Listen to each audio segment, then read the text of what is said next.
huduma ya ukombozi na uponyaji. Homina Hosanna Ministry of All Nations, kutoka kwa Mtume G.K. Mwansasu.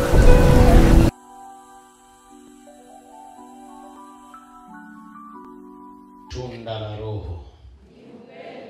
Tunda la Roho. Upendo ni maisha, watu wa Mungu, na maisha ni upendo. Watu wa Mungu, tunapoongelea upendo tunaongelea ufunguo unaomruhusu Mungu aweze kufanya kitu kwa mtu au kwa mwanadamu. Kwa hiyo ndio maana hili limewekwa kuwa ni sanduku la agano. Manake ni makubaliano. Kwa hiyo haya makubaliano yanajengeka kwenye hii madhabahu. Kwa hiyo mtu yoyote ambaye amemwamini Mungu wa mara hapa, ni lazima ili agano aliishi. Ukiweza kuliishi ili agano, Mungu wa mara hapa ataonekana, atajidhihirisha kwenye maisha ya kwako.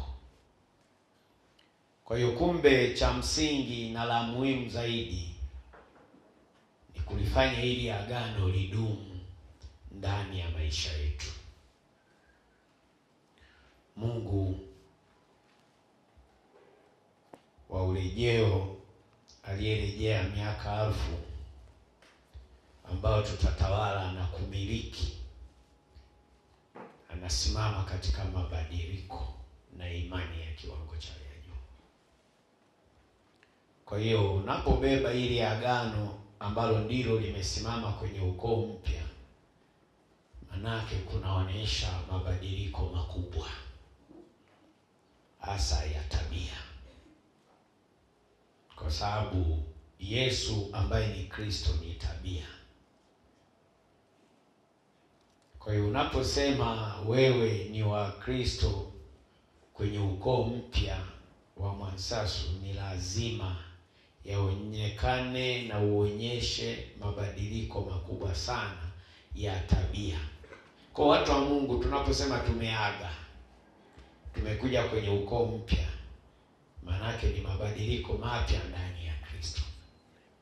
Kwa sababu Yesu ambaye ni Kristo, yeye ni mabadiliko ya tabia. Kwa tutamwenda na tutamuishi katika tabia iliyo njema. Kwa hilo ningependa kila mmoja kwa nafasi yako ujue na utambue. Lakini ni ufahamu. Kwa hiyo ningeomba kila mmoja jenga huo ufahamu mpya. Ufahamu mpya ukiujenga ndani ya moyo wako, utaona mabadiliko. Unaelewa watu wa Mungu? Utaona mabadiliko. Lakini tutambue kwamba ni vita. Lakini hii vita iliyobeba haya mabadiliko ipo kwenye ulimwengu wa roho.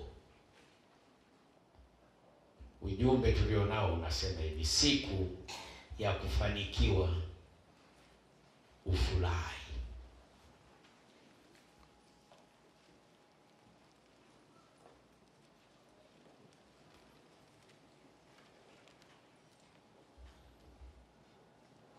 Ujumbe unatupa nafasi kwamba kanisa linapofanikiwa, huwa moyo wao unakuwa na furaha. Moyo huwa unakuwa na amani. Kwa hiyo siku ambayo utaona umefanikiwa, ni lazima moyo wako unakuwa na furaha. Kwa siku yoyote ambayo umepokea kile ambacho ulitarajia, hakika kinachotokea kwa huo wakati ni furaha. Kinyume cha furaha ni huzuni. Kwa hiyo kanisa mara nyingi tunashindwa kupokea yale ambayo tunamwomba Mungu. Kinachokaa ndani mwetu baada ya hapo ni huzuni. Kwa kanisa 99% tumebeba huzuni.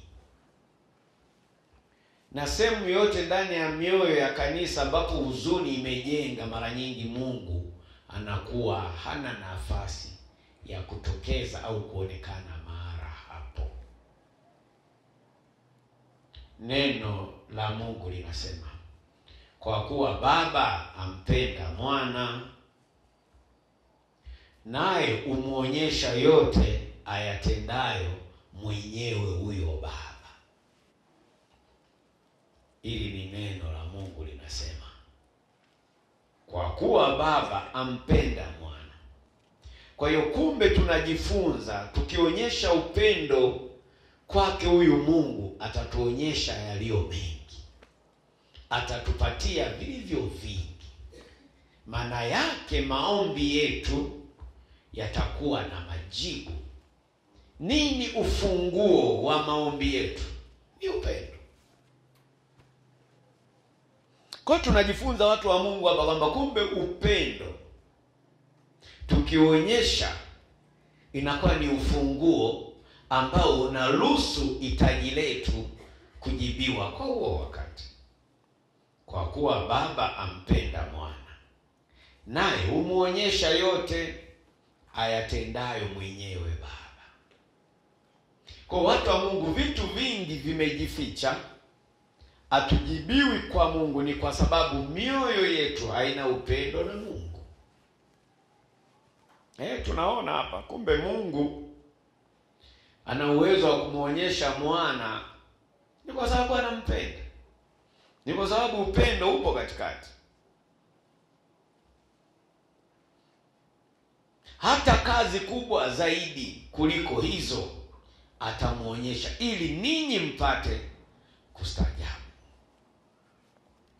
Kwa hiyo kuna jamii inatakiwa imshuhudie Mungu wetu, ili Mungu wetu aonekane kama ameachia vitu. Ni nini tunachokosa katikati yetu? Upendo. Nimewaambia kwamba upendo ni ufunguo.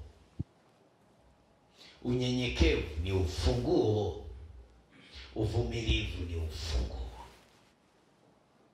Ndio maana limekuwa sanduku la agano kwenye hii madhabahu, kwa sababu Mungu alisema atakapoona upendo, unyenyekevu na uvumilivu, yeye atajifunua.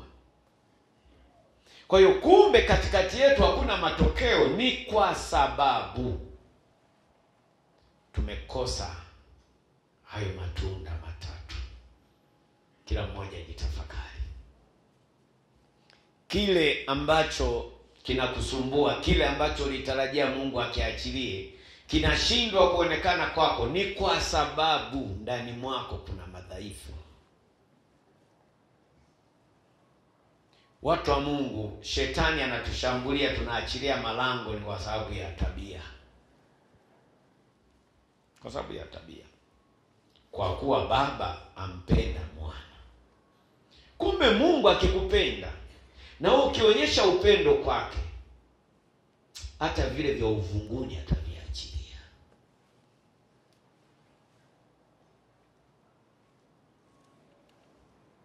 Mungu naye umuonyesha yote ayatendayo yeye mwenyewe Mungu. Kwa ujumbe ka leo kanahitaji ufahamu wa kiwango cha juu, sio mazoea. Sio mazoea. Kwa hiyo Mungu wetu ana mambo makubwa mengi, ana vitu vingi vya kutupatia, kitu tunavikosa ni kwa sababu hatuna upendo naye.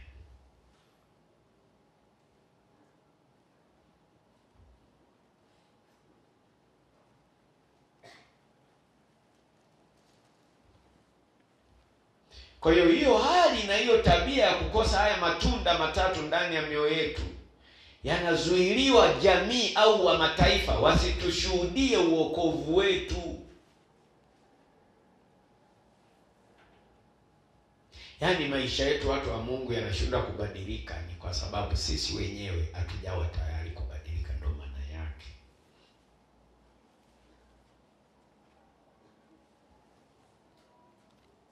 Siku ya kufanikiwa, mtu au mwanadamu anafurahi. Siku asipofanikiwa, siku alipokosa, huyu mwanadamu au mtu anajaa huzuni.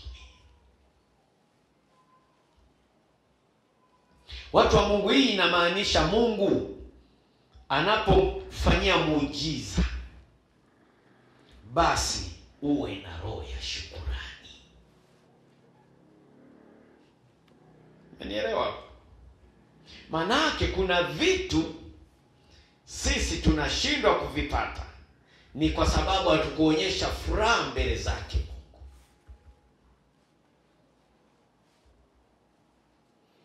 Sasa ili Mungu aendelee kutoa na vile vya uvunguni, anashauri siku anapoonyesha muujiza kwako, tujue kumshukuru.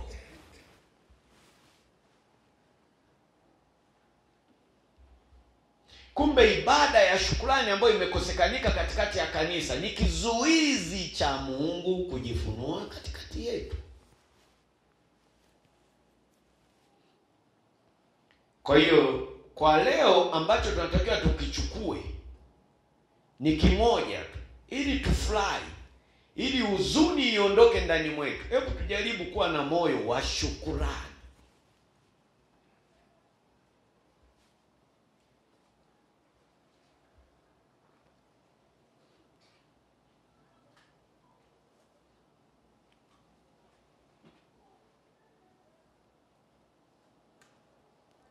Ujumbe unatuonyesha kwamba hii furaha katika kufanikiwa, kumbe ikiwemo ndani mwetu, kinachoundwa kwa huo wakati ni roho ya shukrani.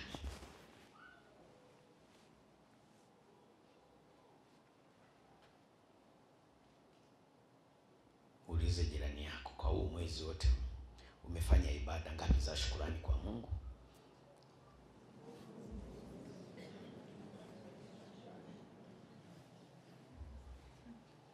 Anasemaje?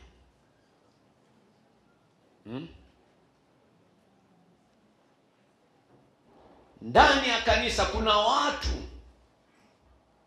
huwa waonyeshi kitu chochote katika vitu vyote ambavyo nimevitamka mara. Furaha hana, huzuni hana, ila yupo. Nao watu wako hapa.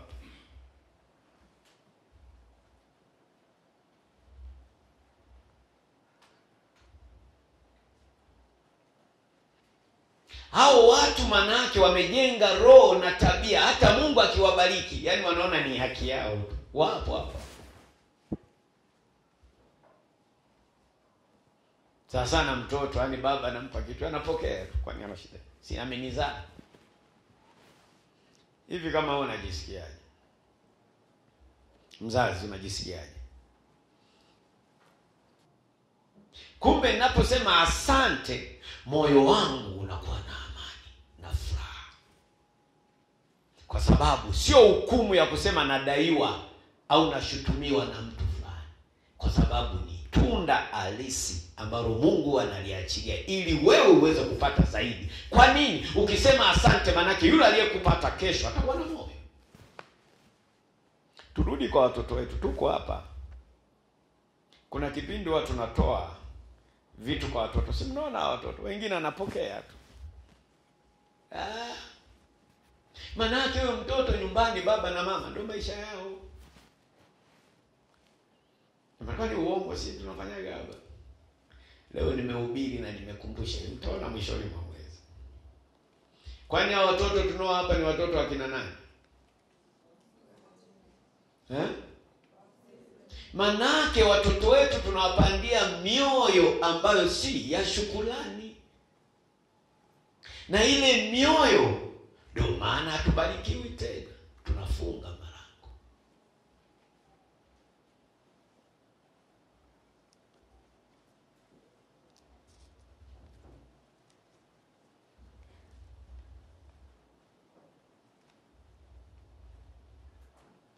Kwa hiyo watu wa Mungu, usipokuwa na moyo wa shukrani mbele zake Mungu, tambua kwamba unakuwa umefunga lango la baraka, manake Mungu hatatoa tena. Kwa hiyo wengi kanisa tunashindwa kuendelea na ubarikio ni kwa sababu tumejenga mioyo ambayo si ya shukrani. Na ni kwa sababu tulipokea kwa Mungu na hatujashukuru, ndani hatuna furaha. Amani ndio tukaendelea kuja. Na mara ambapo popote hamna amani, pana huzuni, Mungu haingii. Yaani maana yake hutapata tena. Tumehubiriwa injili zaidi ya miaka 2000 inayomuelezea tu Yesu anatoa, anafanya. Watu wa Mungu, usipokuwa na moyo wa shukrani, ni madhara makubwa sana kwenye ibada. Sana tena sana.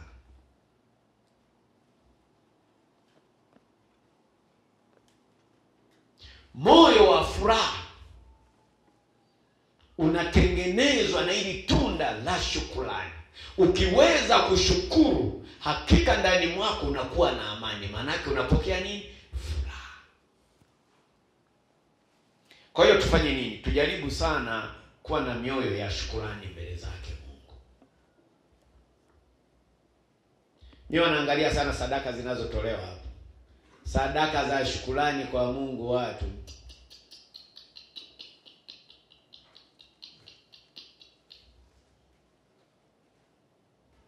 Sadaka ya shukrani, moyo wa shukrani unaambatana na upendo wa kiwango kwako kwa Mungu. Mimi huwa namjua tu mtu kwa kupitia sadaka zako. Nyinyi wote hapa, tabia zenu na namna mnavyompenda Mungu, na wajua kwa kupitia sadaka zenu.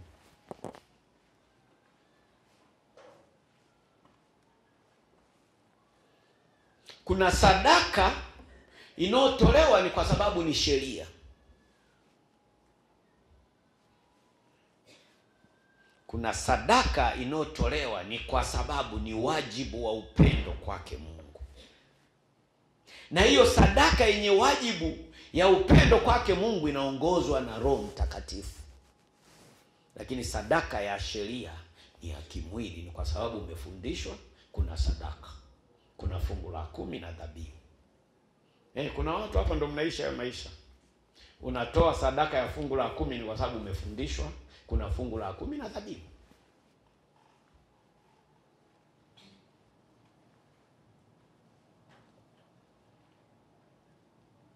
Hakuna mtihani mkubwa. Dhabihu nilisema ni moyo wa shukrani. Mbona kuwafundisha hivi? Baada ya kutoa fungu la 10 linaambatana na dhabihu. Dhabihu ni moyo wa nini? Wa shukrani. Na huu moyo wa shukrani katika 100% unasikia sauti kutoka wapi? Je, huwa mnafanya hivyo? Wengi watu hamna amani. Kwa nini hujafanya yale ya kupasayo kuyafanya kwa huo wakati? Ila umepokea.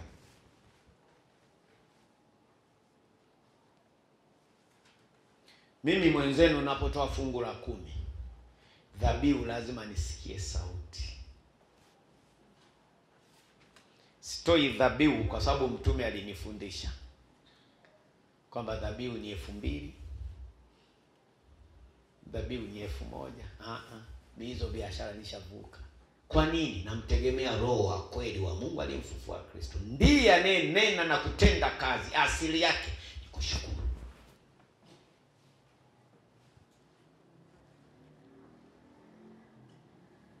Kwa kuwa Baba ampenda Mwana, naye umuonyesha yote ayatendayo mwenyewe Baba. Watu wa Mungu, kuna vienge vimefungwa ni kwa sababu ya tabia zetu. Wewe leo unapewa hata asante haipo.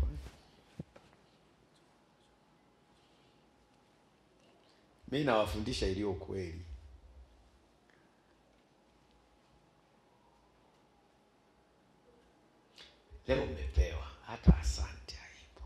hata kama ni mama yako, hata kama ni baba yako, hata kama ni kaka yako, hata kama ni mme wako, hata kama ni mkeo. Moyo wa shukrani. Moyo wa shukrani ukijengeka kama moyo halisi ndani ya tabia yetu, tutakuwa na furaha nyingi kila siku, kwa sababu tutakuwa tudaiwi kitu.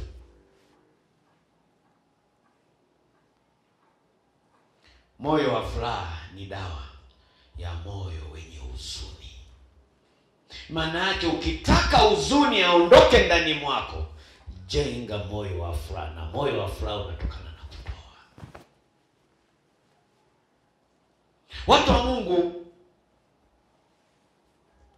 moyo wa huzuni ni lango la mabaya, ni lango la kufeli, ni lango la kutojibiwa maombi yetu. Kuna siku mtanielewa. Nimewaambia siku ya kufanikiwa watu wanafurahi. Dakika 10, 20 wamejaa huzuni.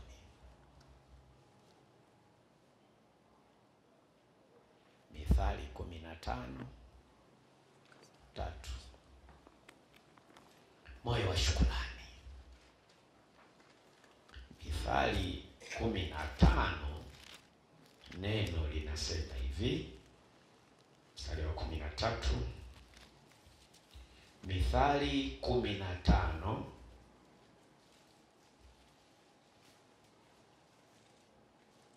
neno la Mungu linasema moyo wa furaha huchangamsha uso.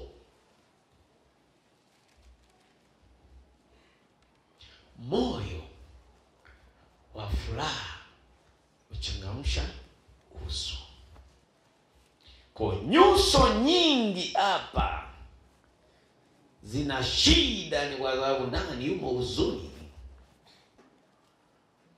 Moyo wa furaha huchangamsha uso, bali kwa huzuni ya moyo roho hupondeka. Huzuni. Alhamisi mliokuwepo niliongea sana na mamangu. Mamake Grace, niliongea sana. Hii ni mama. Niliongea sana. Kwa katika hili tunafundishwa vitu vingi sana kwa kupitia ujumbe wa leo. Ili wewe ndani ya kanisa uwe na furaha, nini ufanye? Cha kwanza, Mungu anapokubariki, jua kumshukuru Mungu. Usipomshukuru Mungu na wakati ulibarikiwa, utajenga huzuni ndani. Na ukishajenga huzuni ndani, Mungu atakaa pembeni, hutabarikiwa tena. Kwa hiyo wengi hapa mioyo yao na sura zao zimekunjamana, ni kwa sababu kuna ibada ya shukrani wao hawaifanyi, na Mungu tayari alishawabariki. Mko hapa kila siku havitoshi, bajeti zangu ni nyingi, sawa, lakini anayekupa nani?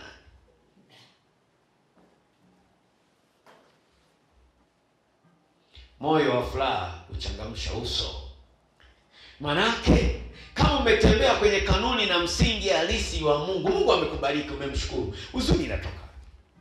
Yaani mbona hapo unakuja huko ndani papa. Yaani huko una amani.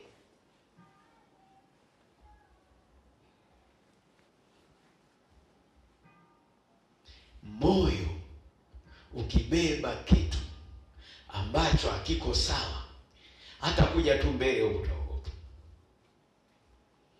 Mimi na watu nawajua sana. Mwanzo alikuwa anakaa sana, ukiona anaanza kukaa sana nyuma kule, unajua tayari ana kesi na Mungu. Kesi na Mungu.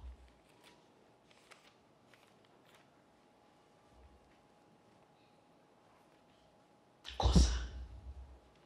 Dhambi ni kosa. Manake hujatembea kwenye maagizo. Mungu anasisitiza akikubariki lazima umshukuru. Lakini tulio wengi hatuna hiyo ibada. Lakini neno la Mungu linasema hivi, kwa kuwa Baba ampenda naye humuonyesha yote ayatendayo mwenyewe Baba. Tunataka kujua siri, tunataka kupata vile vilivyofichwa na Mungu. Tutavipata kwa mfumo gani?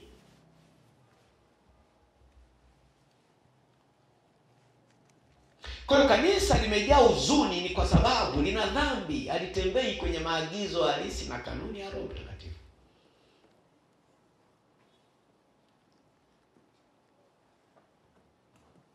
Hapa nimefundisha vitu vingi kwa pamoja. Kwa mimi kunielewa kama hujajiandaa leo pana shughuli. Ndivyo nilivyoambiwa nije niseme.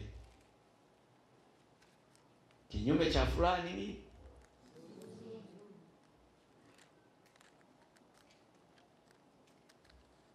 na ukifanikiwa kinatokea nini? Furaha.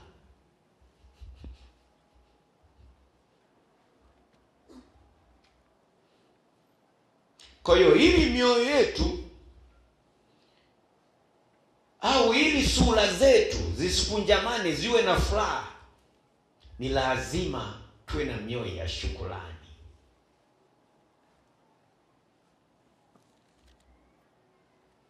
Mithali hiyo hiyo 25.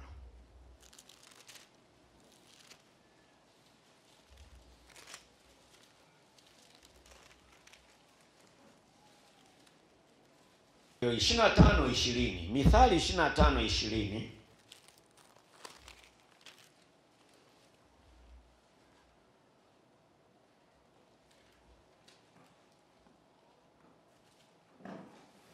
Mioyo mizito, mioyo haiko tayari kupokea, mioyo michafu banake.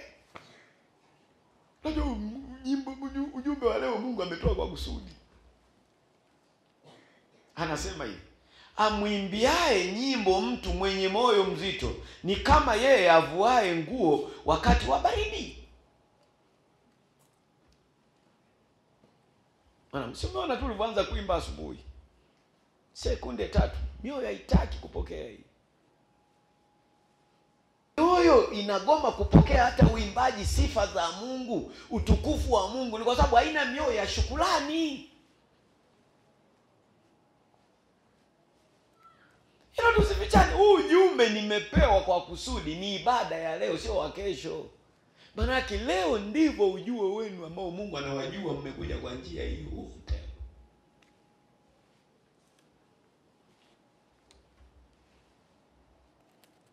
Kwa hiyo miziki inapoharibika huku, msikia naye haribu nini? Ni mioyo iliyobebwa na hawa.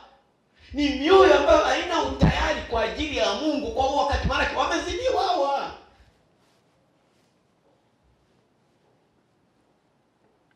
Kumbe kile ambacho kimefichwa na Mungu kitafunuliwa pale ambapo mioyo yetu inakuwa ina furaha, haina huzuni.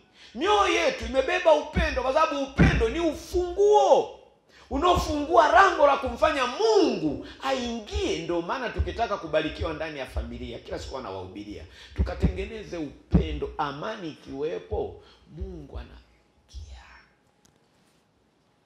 Tunafunga malango yetu ya kufanikiwa sisi wenyewe kwa sababu hatuna shukrani, tuna mioyo yenye huzuni. Na mioyo yenye huzuni sio lango la Mungu.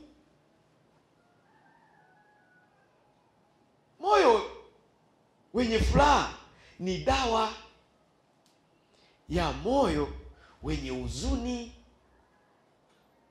Kwa hiyo ili huzuni aondoke, hebu achilia furaha. Na furaha ili aonekane ndani mwako, hebu uwe na roho ya shukrani.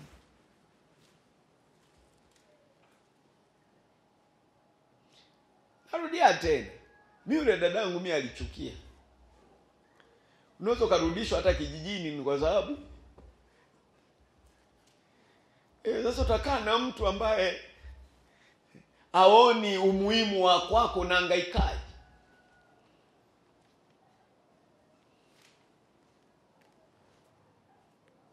Mama, asante kwa kuninunulia nguo. Mama aliyekuzaa, baba aliyekuzaa, asante. Asante baba. Ndani wewe nimekununulia anambia dudu baya nini?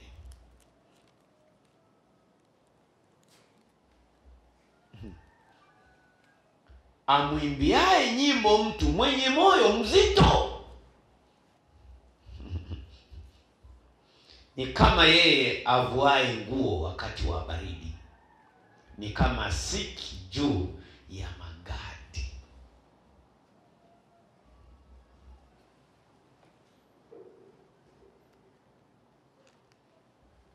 Moyo mzito, moyo wenye huzuni. Ndio maana watu tunaanza changamka. Ndio tunacheza na mithali hiyo hiyo. Rudi Mithali 17.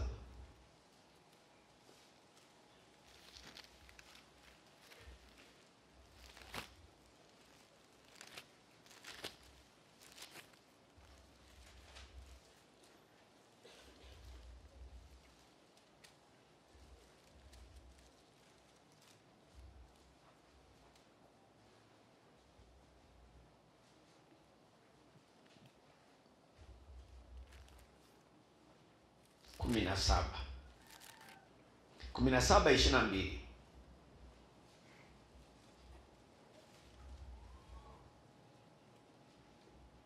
Moyo uliochangamka ni dawa nzuri. Moyo uliochangamka ni dawa. Na ili moyo uchangamke unatakiwa ufanyeje? Umesahau.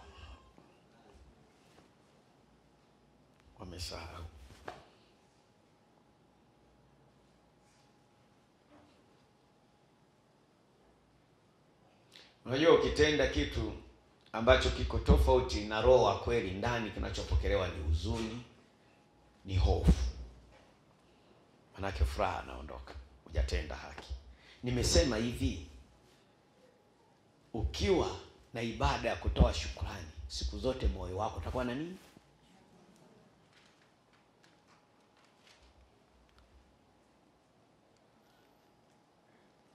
Unapokuwa unamshukuru Mungu, maana yake Mungu anafanya kitu.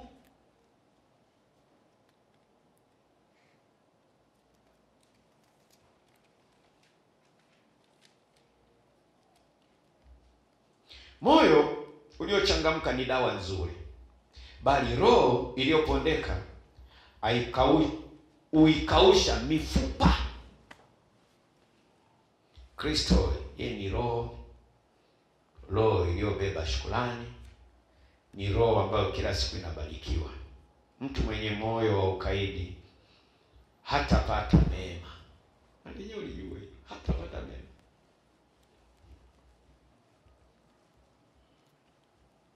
Hebu tumalizie Nehemia 8:10.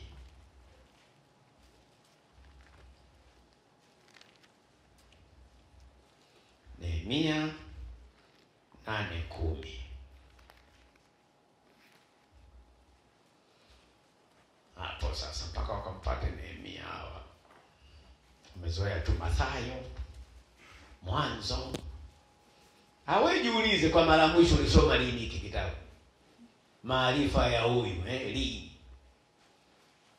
Ayubu, Esther, ndo naenda wewe Nehemia wewe.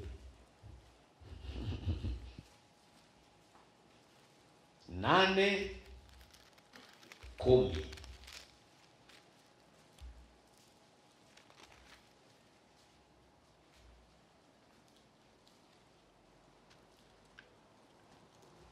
Kisha akawaambia, nendeni zenu mle kilichonona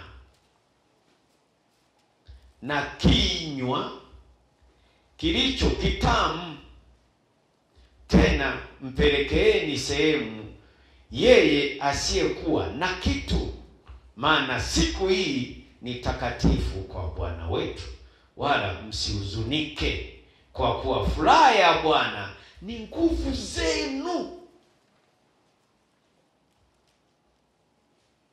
Kumbukeni nimesema huzuni inapokuzidia ndani inaleta ugonjwa. Hofu inapozidi ndani inaleta ugonjwa. Kwa hiyo muda mwingi tujitahidi sana mioyo yetu iwe na nini? Na furaha. Kwa ujumbe wa leo inaonyesha anaonyesha kwamba ili roho ya furaha izidi ndani mwetu, tuwe wepesi kushukuru. Shukuru katika kila jambo.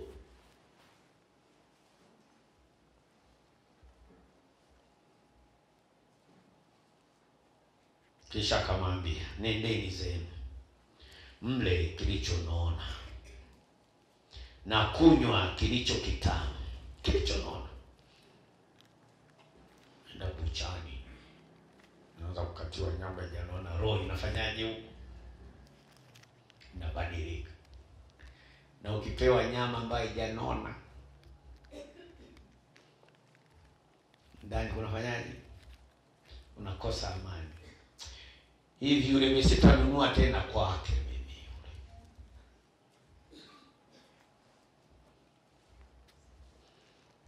Akikupiga sema asante. Kwa nini ununui nyama baya? Mimi nimezira nanipa mafuta. Sema asante. Hizo siku mbili ambazo yeye ameyafanya hayo kwako, ulikosa amani ndani. Kuna siku tutalielewa. Kwa kuwa Baba ampenda Mwana, naye umuonyesha yote ayatendayo mwenyewe Baba, hata na kazi kubwa zaidi kuliko hizo atawaonyesha, ili nyinyi mpate kustaajabu. Mabadiliko yako, mtu wa Mungu, yanaenda kwa mataifa. Wale wa mataifa watamshangaa Mungu wako. Hebu tubadilike. Kila siku huko hapo na huzuni. Kila siku huko hapo huzuni.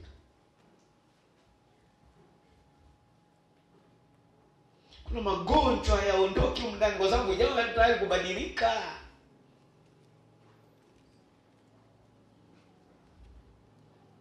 Unataka kubadilika? Au uridhiki wewe?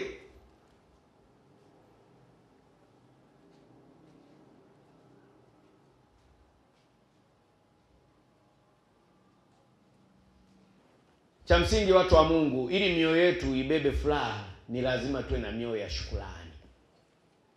Moyo wa shukrani ni dawa pekee ambayo inachangamsha sura na mwili mzima.